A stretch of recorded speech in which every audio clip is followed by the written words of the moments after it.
pour l'indépendance, c'est de son enfant, longtemps coupé. Et pour les bons, non les plus là, dans la république par les labés, nous bâtirons un pays plus beau qu'avant, dans la paix citoyenne. Antonin, l'hymne sacré de notre solidarité, fièrement saluer l'emblème des hommes de notre souveraineté. Béni pour les aïeux, au pays, bien-aimés, nous peuplerons ton soleil, nous assurerons ta rame. Rends-toi le doux soleil, rends-toi le grand joie, jour sacré soit le témoin, jour sacré c'est l'immortel, c'est le mandat liberté, que nous lèvons par notre prospérité. Nous vous souhaitons tous la bienvenue dans cette conférence. Je suis là parmi vous. C'est-à-dire, je suis jeune, parmi les jeunes. Je m'appelle monsieur. Le problème est. Je m'appelle monsieur Jean Danzadi. Je suis président d'une structure indienne. Et nommé jeune leader congolais pour le progrès et le développement. JRC Roth. Je suis de même initiateur du mouvement de la jeunesse panafricaine, donc je gère une structure panafricaine avec plus de 35 pays africains qui sont déjà membres de cette structure. Je ne vois pas le nombre, mais je vois la qualité. Quand je parle de la qualité, je vois les jeunes ambitieux et je vois les jeunes courageux, les jeunes consciencieux et consciencieuses. Ça, c'est ce qui me fait du bien que je puisse prendre la parole devant de vous. Et je suis encore content de vous voir abandonner vos multiples préoccupations. Tant de jeunes sont là, ils sont restés dans leur maison et vous avez pris le temps de venir partager avec nous. Et qu'est-ce que nous partageons aujourd'hui? Vous êtes une jeunesse à ne pas négliger. Et vous vous rendrez compte que à 1998-1999, où on va créer la journée internationale de la jeunesse. C'était en Lisbonne. Une initiative, n'est-ce pas, chapeautée par le Conseil de sécurité des États-Unis, ou l'ONU, s'il faut le dire comme ça. C'était en présence de tout le responsable, le ministre responsable de la jeunesse mondiale. Et qu'est-ce qui a été arrêté là-bas? Il y avait des thématiques importantes, notamment une thématique m'avait beaucoup ou m'a toujours intéressé, c'était la résolution 2250. Si vous parcourez dans le site internet et d'autres, vous trouverez cette résolution 2250. Qu'est-ce que cette résolution dit? La résolution dit qu'il faut accroître la représentation des jeunes dans les institutions pour préserver la paix et les conflits à venir. Et notre sujet ou sous-thème que nous allons tout de suite parler ou exposer, c'est sur ce point-là. Ce qui veut dire qu'aujourd'hui nous sommes bien évidemment négligés, que s'il y a des jeunes qui se retrouvent dans des institutions, ces jeunes forment aujourd'hui les escaliers de blocage pour les autres jeunes. Et nous nous posons des questions, est-ce que nous ne sommes pas aussi capables d'y être? Et voilà, nous ne sommes pas totalement représentés dans les institutions. Je dirais votre attention. Les sous-thèmes dont nous allons parler est dénommé quels sont les défis que doivent relever la jeunesse pour un développement durable en République démocratique du Congo et avec notre pays. Chers jeunes, chers compatriotes, chers frères et sœurs, chers jeunes d'aujourd'hui et bâtisseurs de demain, permettez-moi d'ouvrir ce propos par une conviction simple. La jeunesse congolaise n'est pas seulement l'avenir de la nation, elle en est le présent engagé, le moteur du changement et l'architecte du développement durable. Mais pour que ce rôle fondamental se concrétise, nous devons affronter la réalité avec courage, lucidité et ambition. Complexe, mais pas insurmontable. Laissez-moi citer quelques-uns. Laissez-moi citer quelques-uns. Le défi donc, dont le premier défi dont nous avons y répertorié, c'est celui de l'éducation de qualité. Tout commence par là, chers jeunes.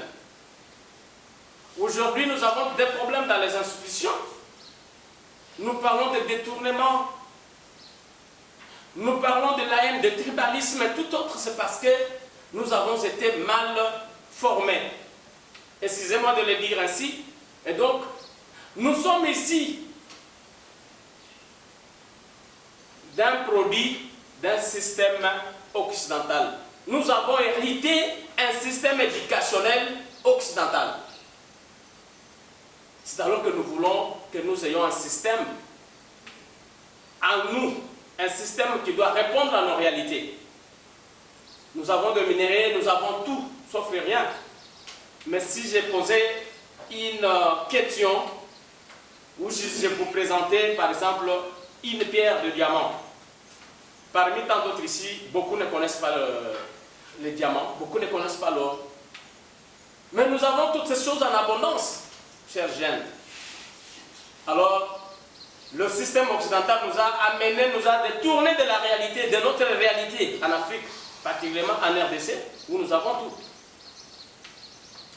Alors, un développement durable repose sur une jeunesse éduquée, une jeunesse formée et critique. Nous devons revendiquer un enseignement qui prépare aux réalités du XXIe siècle. La science ou sciences, technologie, environnement, entrepreneuriat, leadership. L'éducation ne doit pas seulement instruire, mais elle doit inspirer. L'éducation que je parlais. Ça, c'est le premier défi à relever. Et c'est nous qui allons relever ce défi éducationnel. Aujourd'hui, nous avons beaucoup de chômeurs. Le chômage a un taux très élevé.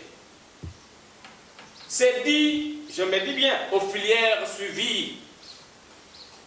Nous avons beaucoup d'avocats, beaucoup de médecins, mais nous n'avons pas des ingénieurs, nous n'avons pas des praticiens, des techniciens. Si vous êtes ingénieur, vous êtes technicien.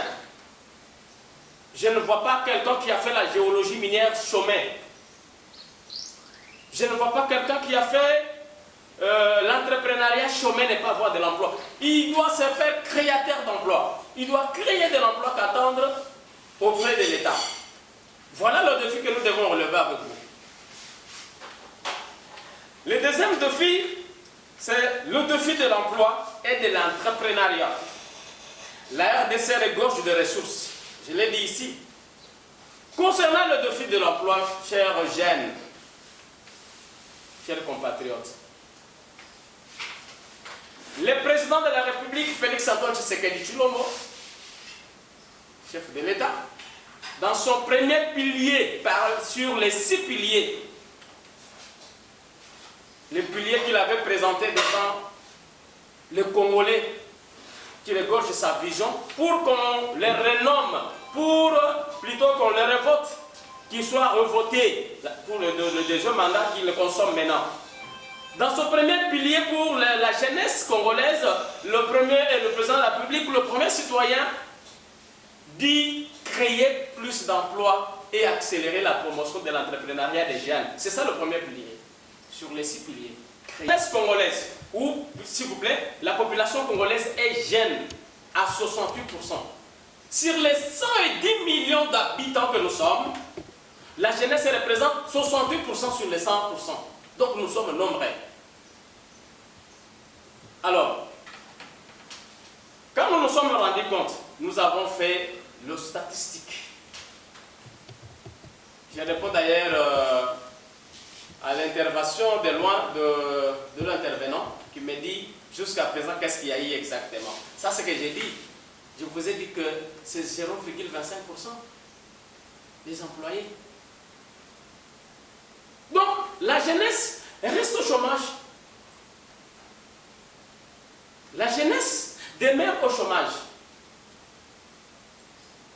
Et le président de la République revient pour dire le gouvernement seul ne peut engager autant de jeunes, mais vous, jeunes aussi, vous pouvez vous engager, c'est-à-dire que vous pouvez créer de l'emploi.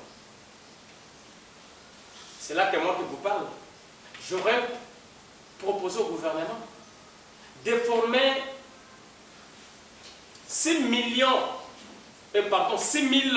jeunes entrepreneurs congolais. Si l'on forme 6 000 jeunes entrepreneurs congolais, et que ces jeunes entrepreneurs, un jeune entrepreneur occupe ou engage 100 jeunes, si vous faites le calcul, ça va nous donner 6 400 000 quelque chose d'emplois. Voilà, l'État nous fait défaut. Alors, pour le deuxième défi de l'emploi, ce ne sont pas les opportunités qui nous manquent, chers jeunes, mais le passerelle pour y accéder, les ponts pour traverser et avoir de l'emploi, ça c'est ce qui nous manque.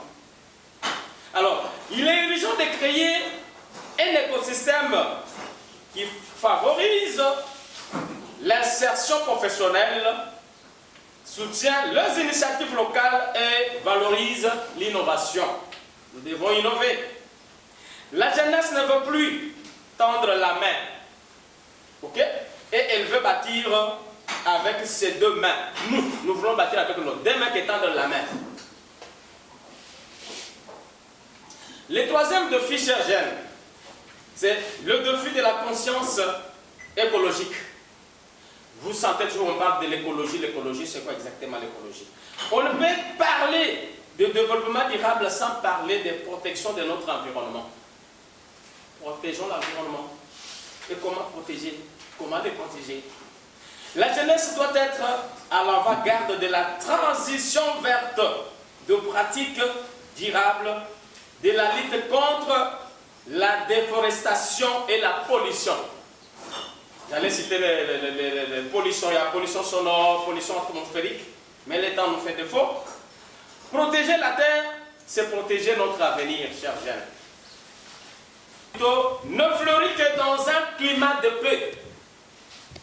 Il faut combattre la manipulation. Nous devons combattre la manipulation politique. C'est ça ce qui nous tue aussi.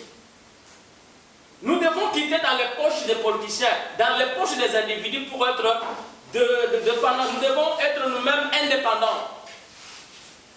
Les discours de haine, les conflits communautaires, la jeunesse doit être un ferment d'unité, un artisan du dialogue, une sentinelle de la vigilance de la souveraineté nationale. Aujourd'hui, vous avez attendu qu'il y a eu des rébellions et tout ça. Qui sont utilisés, c'est les jeunes qui sont utilisés, la plupart. Pourquoi? Manipulation. Ils sont manipulés à cause d'un 100 $. Un billet vert, vous vendez votre conscience contre les billets, chers jeunes. Pourquoi? La patrie ou la mort, comme le disent les amis, intègrent les hommes intègres de Burkina Faso, la patrie ou la mort. Et le cinquième défi pour finir, c'est le défi de la citoyenneté responsable. Qui est citoyen? Vous parlez citoyen. Un jeune engagé est un jeune qui vote. Vous devez voter pour bénéficier de ces droits-là, de ces privilèges-là. Qui propose, qui agit. Refusons l'indifférence. La jeunesse congolaise doit passer dans les décisions politiques, économiques et sociales. Nous devons aussi être là où les décisions se prennent. Là où on décide. On décide pour nous, la nuit, la journée, nous sommes maintenant là. Sans savoir qu'est-ce qui a été dit. Voilà. Et comment y accéder? Nous manquons les ponts. Et aujourd'hui, nous voulons à ce que ces ponts-là soient étalés. Alors, chers jeunes, chers amis, le développement durable n'est pas un slogan. On ne peut pas commencer à chanter le développement. À la mode, un slogan à la mode, chaque jour nous nous développons, chaque jour développement. Un appel à la responsabilité, à la vision et à la résilience. Le mouvement, bien sûr, panafricain que je dirige, ou que j'ai l'honneur d'initier, croit fermement en cette jeunesse qui ose. La jeunesse doit oser aujourd'hui. La jeunesse qui rêve. Vous rêvez quoi? Et qui fait, qui agit. Le futur ne se prédit pas. J'ai dit le futur ne se prédit pas, mais il se prépare. La jeunesse est l'avenir de demain, mais moi j'ai toujours dit la jeunesse est l'avenir d'aujourd'hui. Nous, quand nous n'agissons pas, quand nous ne faisons pas quelque chose aujourd'hui, et nous attendons que demain soit bon, la même génération ou l'autre génération qui viendra demain, elle sera confrontée à des mêmes problèmes pour dire encore l'autre génération. Et finalement, on aura combien de générations pour améliorer nos vies, nos conditions de vie. Alors, nous commençons ici aujourd'hui avec vous. Donc, nous commençons ce que nous avons dit ici, avec vous ici. Un poignet de jeunes, une catégorie de jeunes. Vous n'êtes pas moindre, chers jeunes, vous qui venez ici nous suivre. Je crois avoir dit l'essentiel dans peu de temps, comme le temps aussi qui nous est réparti nous met des limites ou nous permet d'être bref. Je vous remercie.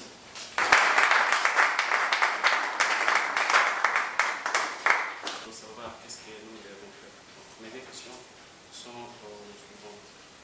Quelles sont les stratégies du gouvernement ou de la société civile devrait-il mettre en place pour aider la jeunesse à relever ces défis?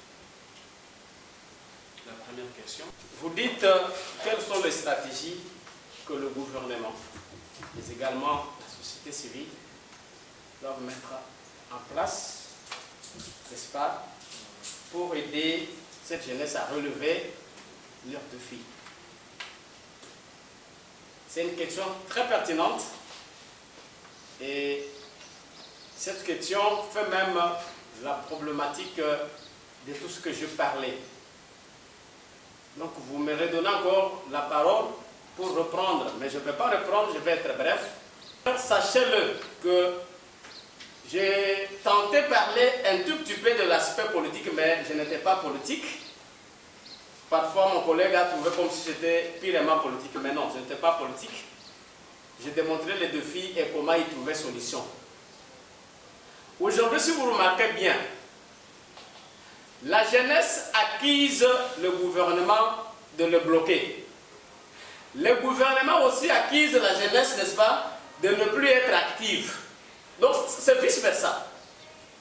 Si vous remarquez, le gouvernement va vous dire non. Nous avons une jeunesse qui ne travaille pas, une jeunesse qui n'est pas travailleuse. Et la jeunesse aussi s'est dit non, non, notre gouvernement ne nous aide pas. Alors qui accuse qui dans ta question, mon frère? Qui accuse qui? À mon humble avis, avec un peu l'expertise que nous avons, vous allez comprendre comprendre que le gouvernement dont vous parlez, le gouvernement a un programme. Le gouvernement travaille sur un programme bien donné, bien calibré. Le gouvernement ne peut pas se réveiller un matin, paf, et il crée des emplois pour les jeunes. Non. C'est à nous maintenant, la jeunesse, de comprendre comment y accéder. Et c'est ça ce que je veux parler. On va y accéder par quels moyens? L'AMI a donné aussi l'une des solutions, par exemple. Si aujourd'hui, vous personnellement, vous portez un projet phare, il y a des associations, n'est-ce pas, qui travaillent en collaboration avec le gouvernement. Donc vous serez en mesure de déposer votre projet.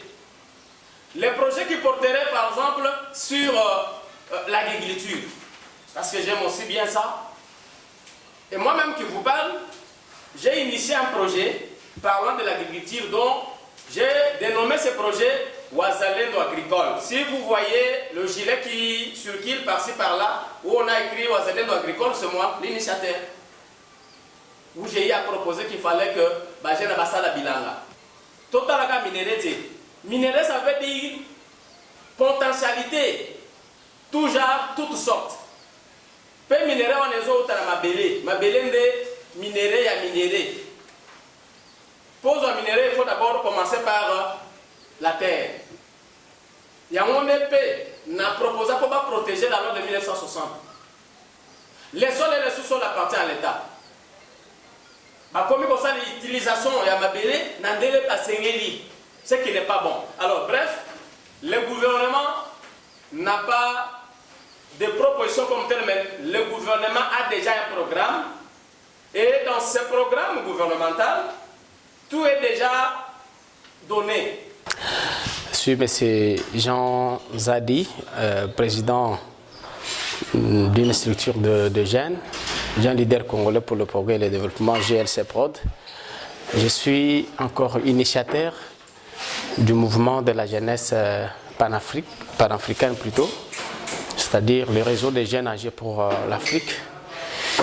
Nous avons été invités pour participer à la conférence de débat par M.